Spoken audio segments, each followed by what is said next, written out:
నమస్తే, welcome to Telugu రాజ్యం. ఈరోజు మనతో పాటు ఉన్నారు centre for liberty founder Shri Nallamothu Chakravarthi గారు. వారితో మాట్లాడేద్దాం. సార్ నమస్తే. నమస్కారం హరినాథ్ గారు. సార్, ప్రశ్న రావణ్కి సంబంధించి ఆయన మీద నమోదైన ఉపా చట్టం తర్వాత జరుగుతున్న పరిణామాలు ఇవంతా ఒక పొలిటికల్ టర్న్ తీసుకున్నాయి. ఇప్పుడు వైఎస్ఆర్ కాంగ్రెస్ పార్టీకి సంబంధించిన లాయర్లు కూడా పొన్నవోలు సుధాకర్ రెడ్డి గారు ఆయన తరపున వాదిస్తున్నారు. సో దీంతో పాటుగా ఆయనకి ప్రశ్న రావణ్ మీద ఉపా చట్టం పెట్టడమే అదొక తప్పుడు కేసు అని వాదిస్తున్నారు ఏబి వెంకటేశ్వరరావు గారు కానీ, లేదంటే నేను కూడా వాదించాను. అదే ప్రెస్ మీట్లో నేను వాస్తవానికి ఉపా చట్టాన్ని రద్దు చేయాలని చెప్పి సిపిఐ నారాయణ గారు, విపక్షాలు కూడా ఇది తప్పు, ఇది ఒక నల్ల చట్టం అని చెప్తున్నాయి. సో వారిని కూడా వీళ్ళంతా కూడా వైసీపీకి సంబంధించిన వ్యక్తులని ముద్ర వేసే ప్రయత్నం జరుగుతుంది. అసలు ఈ కేసులో అసలు ఆయన మీద ఉపా చట్టం అనేది చెల్లుతుందంటారా? అంటే ఆ కేసులో బలం ఉందంటారా? ముందుగా హరినాథ్ గారు, ఇది కొంత రాజకీయ రంగు వచ్చినప్పటికీ ఈ సమస్యకి ప్రజల్లో కూడా దీని మీద చాలా భావోద్వేగాలు ఉన్నాయి. కాబట్టి ఈ ఒక రకంగా ఒక రాజకీయ సమస్య కోణంలో కాకుండా ప్రజల కోణంలో కూడా దీన్ని చూడాల్సిన అవసరం ఎందుకుందంటే, it is an important topic. ఎందుకంటే భావ ప్రకటన స్వేచ్ఛ అంటే ఏంటి అన్న కన్ఫ్యూజన్ కొంత, దానికి హద్దులు ఏంటి, అంటే ఏదంటే అది మాట్లాడేయచ్చా అనేది, దానికి సమాధానం ఎవరు సరిగ్గా ఇయ్యలేని పరిస్థితి ఈరోజు. సో అది కొంత ఉంది. ఇక యుఏపిఏ ఉపా చట్టానికి విషయానికి వస్తే, అది కరడుగట్టిన టెర్రరిస్టులు, నక్సలైట్లు ఇట్లాంటి వాళ్ళ కొరకు తీసుకొచ్చిన చట్టం. ఇది దుర్వినియోగానికి గురవుతుంది. ప్రభుత్వాలు అంటే మనం ఇప్పుడు రావణ్ గురించి మాట్లాడుతున్నాం కాబట్టి అదే కేసు తీసుకుందాం. ముందుగా అతను అన్నది ఆ మాటలు ఏవైతే ఉన్నాయో అవి సభ్య సమాజంలో ఉన్న వాళ్ళు ఎవరైనా సివిలైజ్డ్, అంటే కొంత సివిలిటీ ఉన్న వాళ్ళు ఎవరు కూడా సమర్థించరు. అసలు యుఏపిఏ చట్టం వాడటం తప్పు అంటే నువ్వు రావణ్ణి సమర్థిస్తావా అంట. అసలు దానికి సంబంధం లేదు. ఒకటి ప్రభుత్వానికి అపారమైన శక్తి ఉంటుంది. ఆ శక్తి మీద నియంత్రణ లేకుండా, ఎటువంటి చెక్స్ అండ్ బ్యాలెన్సెస్ లేకపోతే సామాన్యులు రేపు దానికి సమితులు అయిపోతారు. అది మనం ప్రధానంగా వాదించేది. రావణ్కి సమర్థించడం లేదు మనం. ఈ చట్టాన్ని అడ్డుపెట్టుకుని భవిష్యత్తులో వచ్చే పాలకులు చూసావా, అప్పుడు ఆ ప్రభుత్వంలో యుఏపిఏ చట్టం వాడారు కదా ఏదో ఓ ప్రసంగానికి, ఇప్పుడు మేము వాడతాం. ఇప్పుడు ఎన్నికలు వచ్చినప్పుడు మన వాళ్ళు ఎన్ని అవాకులు చవాకులు పేలుతుంటారు, మన నాయకులు చూస్తారుగా, మరి పెట్టేయచ్చుగా. అది దాని గురించి మనం మాట్లాడేది. ఇక అతను మాట్లాడింది అసభ్యకరమైన భాష, ఎవరు దాంతో ఏకీభవించరు.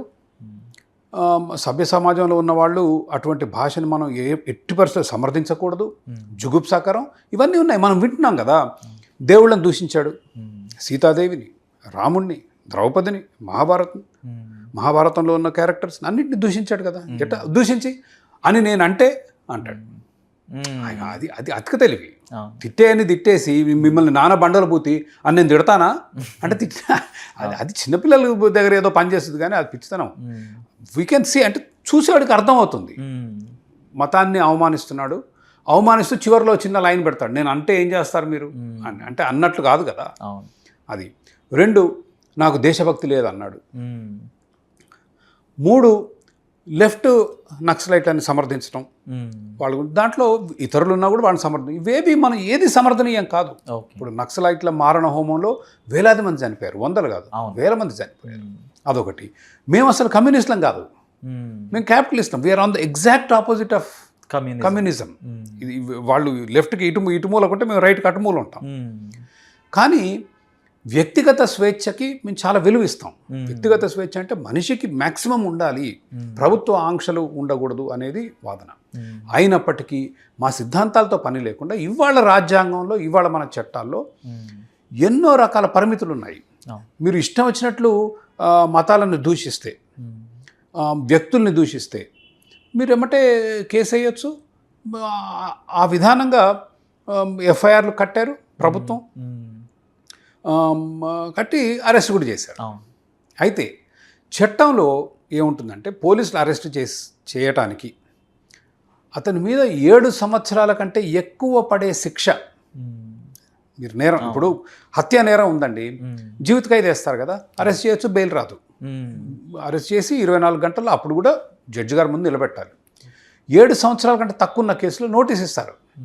హరినాథ్ గారు మీరు ఈ నేరం చేశారని మేము భావిస్తున్నాం, ఇవ్వండి ఇది నోటీసు, మీరు పలానా బుధవారం పొద్దున 11ంటికి స్టేషన్కి రండి అంటారు. మీరు స్టేషన్కి వెళ్తే వాళ్ళు మిమ్మల్ని విచారిస్తారు, ఏంటి మీరు ఈ విధంగా మాట్లాడారా, ఇదా అరెస్ట్ చేశారు. కోర్టుకి వెళ్తే బెయిల్ ఇచ్చుద్ది.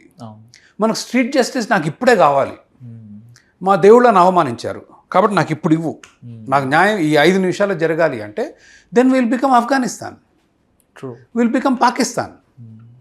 మాలిక్జాదా అనే అమ్మాయి ఆఫ్ఘనిస్తాన్లో ఒక ఇస్లామిక్ స్కూల్లో చదువుతుంది. అమ్మాయి ఇస్లామిక్ మతాచారాల ప్రకారం మీకు ఐడల్ వర్షిప్, విగ్రహారాధన ఉండదు, విగ్రహారాధనకు వ్యతిరేకం వాళ్ళు.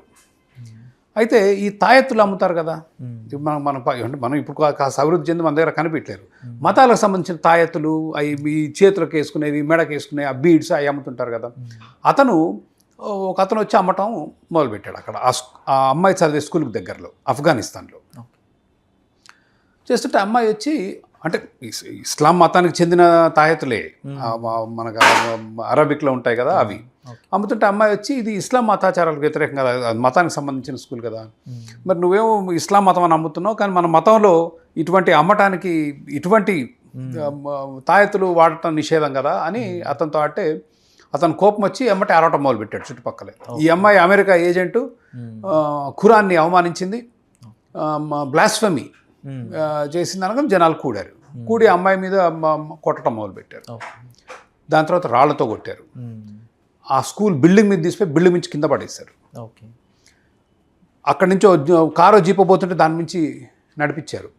ఈడ్చుకెళ్ళి పక్కన నదిలో ఉంటే ఆ నదిలోకి నెట్టేసి మంటలు పెట్టి కాల్ చేశారు. అది స్ట్రీట్, మీకు that is how it works ఆఫ్ఘనిస్తాన్లో. అది పరిస్థితి. మీరు ఏమనాల్సిన అవసరం, బ్లాస్ఫెమీ, మా మతానికి అవమానించిందంటే చాలు, చట్టం లేదు, జడ్జి లేడు, వాదన లేవు, అమ్మాయికి చెప్పుకునే అవకాశం లేదు. అదా మనకు కావాల్సింది.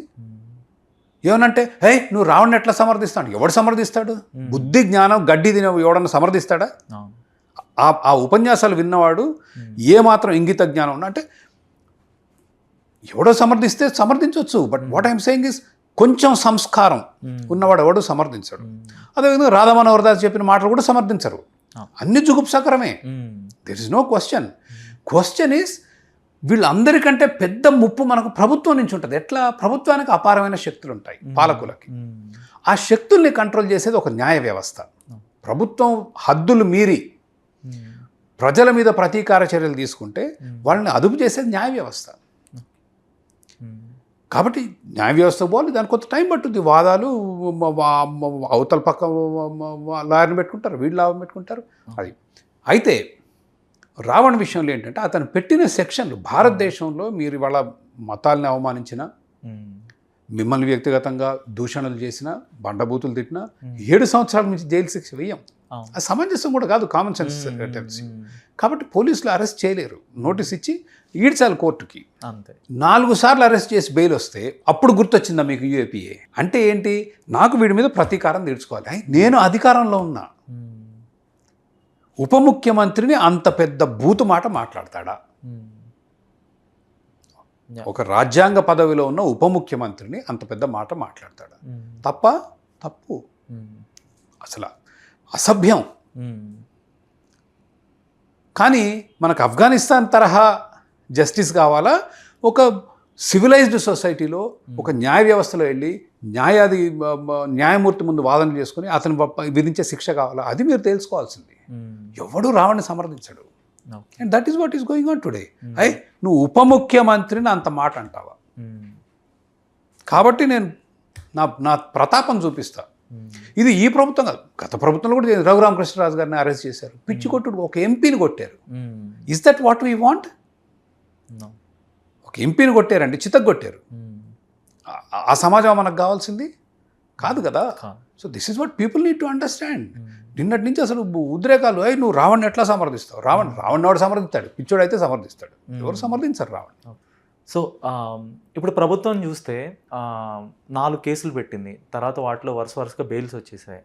సో ఎప్పుడో 8 నెలల క్రితం జరిగిన ఒక వీడియో హిడ్మాకి సంబంధించి అతనికి సానుభూతి తెలుపుతూ పెట్టిన ఒక పోస్టు అప్పటికప్పుడు ఐడెంటిఫై చేసుకోవటం ఇదంతా ఒక కక్ష సాధింపులాగా అనిపించడం లేదా? అంటే ఐ మీన్ పవన్ కళ్యాణ్ అలానే కూటమి పెద్దలు వాళ్ళని ఒక రేషనాలిటీ కాకుండా ఒక ఈగో డ్రైవ్ చేస్తుంది అనుకోవచ్చా? ఏమంటారు? నో, అది అధికారంతో వచ్చే సమస్య ఇది. అధికారంలో ఉన్న వాళ్ళకి అధికార మదం వచ్చేస్తుంది. మీకు ఇదే కాదు, నేను ఏమి ఈ ప్రభుత్వాన్ని అనట్లేదు, జనరల్ వ్యవస్థ గురించి మాట్లాడుతున్నాను. నేను ఇందాక చెప్పినట్లు రఘురామకృష్ణరాజు గారి దాడులు కానీ, గత ప్రభుత్వంలో జరిగిన దాడులు కానీ, ఇప్పుడు మొన్న లాకప్ డెత్ కానీ, ఇవన్నీ అధికారంతో వచ్చే ఎప్పుడైతే మీకు అన్ని శక్తులు ఉంటాయో దుర్వినియోగానికి గురవుద్ది. వాటిని ఆపటానికే మనకు రాజ్యాంగ వ్యవస్థ. రాజ్యాంగంలో చెక్స్ అండ్ బ్యాలెన్సెస్ అంటారు. ఒక చట్టసభలు ఉంటాయి, పాలనా యంత్రాంగం ఉంటుంది, ముఖ్యమంత్రి, క్యాబినెట్, మీ సెక్రటరీలు, ఇది పాలనా యంత్రాంగం. వీళ్ళు హద్దులు మీరకుండా వీళ్ళు తప్పులు చేస్తే వీళ్ళని అడ్డుకోవడానికి న్యాయ వ్యవస్థ ఉంటుంది. ఓకే. ఇప్పుడు జేఎన్యూలో తర్వాత ఢిల్లీ యూనివర్సిటీలో ఇట్లా అనేక చోట్ల హిడ్మాకి మద్దతుగా కొంతమంది ర్యాలీలు తీశారు, ప్రదర్శనలు చేశారు, తర్వాత పాటలు పాడారు. కొన్ని సంస్థలు ఉన్నాయి ఇప్పటికి కూడా కొంత సింపతిని వ్యక్తపరిచే కొన్ని సంస్థలు, విరసం ఇలాంటి సంస్థలు. సో సుప్రీంకోర్టు జడ్జిమెంట్ ప్రకారం వారికి విప్లవ సాహిత్యాన్ని దగ్గర పెట్టుకున్నా, లేదంటే పాడినా, లేదంటే వారికి సానుభూతి వ్యక్తం చేసినా కూడా అదేది క్రిమినల్ అఫెన్స్ కాదు, ఆ లాస్ అనేవి అట్రాక్ట్ అవ్వవు వీళ్ళు కానీ కొన్ని సందర్భాల్లో సుప్రీంకోర్టు స్పష్టం చేసింది. మరి ఇక్కడ ప్రభుత్వం ఇది మర్చిపోయిందంటారా? అప్లై కాదు, అదే అంటున్నాను. ఇక్కడ యూఏపీఏ అప్లై అవే అవకాశం లేదు. నేను రావణ్ణి జైల్లో పెట్టొద్దు, రావణ్ణి న్యాయస్థానానికి ఈడ్చొద్దు, ఇవేవి చెప్పట్లేదు. న్యాయస్థానానికి పోండి, బిఎన్ఎస్ సెక్షన్లు పెట్టండి, న్యాయమూర్తి సంవత్సరం వేస్తారా, 2 ఏళ్ళు వేస్తారా, జైలు శిక్ష వేస్తే వేయించండి. అది చట్టం చెప్తుంది. నా వ్యక్తిగతంగా నేను ఏకీభవించాను, ఎందుకంటే నేను భావప్రకటన స్వేచ్ఛకి అనుకూలంగా ఉండే వ్యక్తిని కాబట్టి నా వ్యక్తిగత సిద్ధాంతాల పరంగా ఏకీభవించాను. కానీ చట్టం చెప్తోంది, చేసుకోండి మీరు, వి కెనాట్ స్టాప్. చట్టాలు మార్చుకోవాలి కావాలంటే. కానీ యూఏపీఏ అనేది టెర్రరిస్టులకి, నక్సలైట్లకి, పెద్ద నేరాలు చేసిన వాళ్ళకి జరుగుతుంది. ఇవాళ యూఏపీఏ దుర్వినియోగం ఏ స్థాయిలో ఉందంటే, మీకు అంటే కొన్ని గణాంకాలు చెప్తే యూ విల్ బి షాక్డ్. 2019లో దాదాపు 2000 మందిని యూఏపీఏలో అరెస్ట్ చేశారు. 34 మంది కన్విక్షన్లు, 34 out of 2000. మీకు అంటే మీకు 2020 1380, కొంచెం పెరిగింది 2020. 2021 1600 అరెస్టులు, 60 కన్విక్షన్లు. 2022 2600 అరెస్టులు, 41 కన్విక్షన్లు. 2023 3118. అంటే 100లో 2 కన్విక్ట్ అయితే గొప్ప. అంటే ఏం చేస్తుంది ప్రభుత్వం? ఈ చట్టాన్ని ప్రతీకారం తీసుకోవడానికి దుర్వినియోగం చేస్తుంది. మన ప్రభుత్వాలే, ఆంధ్రప్రదేశ్ రాష్ట్రమే కాదు, యూపీలో ఇది చాలా పెద్ద సమస్య, దేశవ్యాప్తంగా ఉంది. అందుకనేది ఈ చట్టాన్ని రద్దు చేయాలనేది. ఎందుకంటే ఉన్న చట్టాలు చాలు, మళ్ళీ ప్రత్యేక చట్టం తీసుకొచ్చి టెర్రరిస్ట్ అయినా బిఎన్ఎస్ సెక్షన్లో పెట్టవచ్చు. బిఎన్ఎస్లో కూడా డెత్ పెనల్టీలు ఉన్నాయి. ఇవాళ రావణ్ మీద డెత్ పెనల్టీ సెక్షన్ పెట్టారు, 147. Waging or attempt to wage war section 147 అండి బిఎన్ఎస్లో, against government of India. And దీనికి శిక్ష shall be punished with death or imprisonment for life or shall also be liable to fine. అది ఏ విధంగా సమంజసం? Under UAPA act sir, UAPA act 39 ప్రకారం కూడా పెట్టారు. Right, offences relating to support given to a terrorist organisation అని they went through that also. So this is ఇది offences against the state నేను చెప్పింది 147. యూఏపీఏలోనే 39. అనేది ప్రపోర్షనాలిటీ ఉండాలి. చేసిన నేరానికి తగ్గ ఆ సెక్షన్లు, దానికి తగ్గ శిక్ష ఉండాలి. కానీ నాకు నచ్చలేదు, నా దేవుడిని అవమానించావు, మా ఉప ముఖ్యమంత్రిని అవమానించావు, కాబట్టి నాకు ఇప్పుడు జరగాల్సింది వాడికి గుణపాఠం నేర్పాలి. అంటే అది సివిల్ సొసైటీల హరినాథ్ గారు, ప్రపంచంలో రకరకాల దేశాలు ఉన్నాయి. మనం ఎంచుకోవాలి ఎట్లాంటి దేశంలో బతకాలి అనుకుంటున్నాం అనేది మనం ఎంచుకోవాలి. ఒక స్వేచ్ఛగా ఉండే సమాజంలో బతకాలి అంటే కొంత డిస్కంఫర్ట్ ఉంటుంది. ఏది స్వేచ్ఛ అంటే నాకు నచ్చని విషయం మీరు చెప్తారు, నేను భరించాలి. Hate speech is allowed. ఇప్పుడు ఇదే స్పీచ్ అమెరికాలో అసలు మీ దగ్గర కూడా ఎవరు రారు. మరి అమెరికా అభివృద్ధి చెందలేదా? వాళ్ళకి సివిలైజేషన్ లేదా, సివిలిటీ లేదా? ఇప్పుడు ఫ్రాన్స్లో చార్లీ హెబ్డో అనే ఒక పత్రికలో మొహమ్మద్ ప్రాఫిట్ని అవమానిస్తూ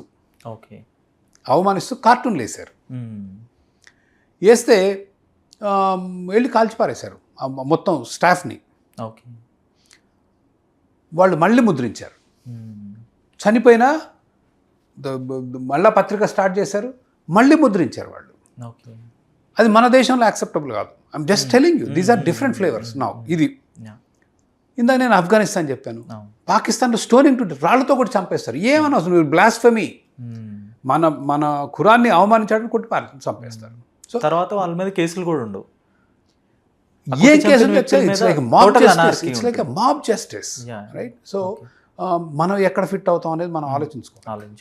ఎప్పుడైనా స్వతంత్ర వ్యవస్థలు, స్వతంత్రంగా ప్రజల స్వాతంత్రాన్ని గౌరవించే దేశాలు are always are better. But కొంత మూల్యం చెల్లించుకోవాలి, కొంత డిస్కంఫర్ట్, కొంత కష్టం, కొంత మనసుకు నొప్పి ఉంటుంది. బట్ మీరు అడిగిన ప్రశ్న యూఏపీఏ సమంజసం అంటే అబ్సల్యూట్లీ నాట్. అసలు యూఏపీఏ చట్టమే కరెక్ట్ కాదు. ఓకే, ఇప్పుడు ప్రైమా ఫేసీని కన్సిడర్ చేసే క్రమంలో కోర్టులు కూడా కొంచెం జాగ్రత్తగా పరిశీలించాలి. అమాయకుల్ని ఈ చట్టం ద్వారా ఇరికించకూడదు, ఈ చట్టం మిస్యూజ్ కాకూడదు అనే ఉద్దేశంతో కొంత వాళ్ళు కూడా న్యాయమూర్తుల మీద అపారమైన బాధ్యతలు ఉంటాయి. కొంచెం చూడాల్సిన అవసరం ఉంటుంది. ఇది ప్రభుత్వాలు ప్రతీకారంతో పెడుతున్నాయా, లేక నిజంగా నేరం జరిగిందా, మీరు అన్నది ప్రైమా ఫేసీ ఆధారాలు ఉన్నాయా లేదా అనేది కోర్టులు చూడాలి. వాళ్ళు చూడటం లేదు. అయితే ఒక విషయం, ముందు బిఎన్ఎస్ చట్టాల్లో అతను అరెస్ట్ చేసినప్పుడు బెయిల్ ఇచ్చారు, 4 సార్లు ఇచ్చారు. 4 కూడా వేరు కోర్టులు. కాబట్టి అక్కడ అతనికి రక్షణ లభించింది. కాకపోతే యూఏపీఏ చట్టంలో రాసింది ఏంటంటే, సుప్రీంకోర్టు కూడా మార్గదర్శకాలు ఇచ్చింది. ఏమనంటే, ఇతర 7 సంవత్సరాల కంటే తక్కువ శిక్ష ఉన్న కేసులో బెయిల్ ఈజ్ ద రూల్. మీ బెయిల్ మీ హక్కు, ఇచ్చేయాల్సింది. అన్లెస్ మీకు న్యాయమూర్తికి ఏదన్నా మరీ అభ్యంతరకరంగా కనిపిస్తే then arrest is the exception, jail is the exception. Okay, ఎక్సెప్షన్లోనే జైలు, కానీ రూల్ ఈజ్ బెయిల్. మీరు నా మీద కేసు పెట్టారు అన్నది గారు, పోలీసులో అరెస్ట్ చేశారు, తీసుకెళ్తే 7 సంవత్సరాల కంటే తక్కువ ఉంటే బెయిల్ ఇచ్చేయాలి. ఎప్పుడు న్యాయమూర్తికి కొంత విచక్షణా శక్తి ఉంది. ఏమని, ఈ 7 సంవత్సరాలు తక్కువ అయినా కూడా ఇతన్ని బయటకు వదిలితే దర్యాప్తుకి ఇబ్బంది, విట్నెస్లను బెదిరిస్తాడు, వాడు రౌడీనో గుండానో ఉంటాడు, ఎవరైతే విట్నెస్లు ఉంటారో సాక్షులు బెదిరిస్తాడు అన్నప్పుడు జడ్జి గారు నిర్ణయం తీసుకోవచ్చు. యూఏపీఏలో reverse, jail is the rule. ఆ మార్గదర్శకాలు ఉన్నప్పుడు కొంత జడ్జిలు ఉన్న విచక్షణ శక్తి తగ్గిపోతుంది. So that is the problem with UAPA. Okay. Hello, Telugu Rajyam channel చూస్తున్నారా? సామాజిక, రాజకీయ, జీవన చిత్రణే తెలుగు రాజ్యం. అతిశయోక్తులు, అసత్యాలు ఉండవు. రాజకీయ కోణం కాదు, ప్రజా కోణమే కొలబద్ద. తెలుగు రాజ్యం వీక్షణ మీ ఉత్తమ అభిరుచికి నిదర్శనం.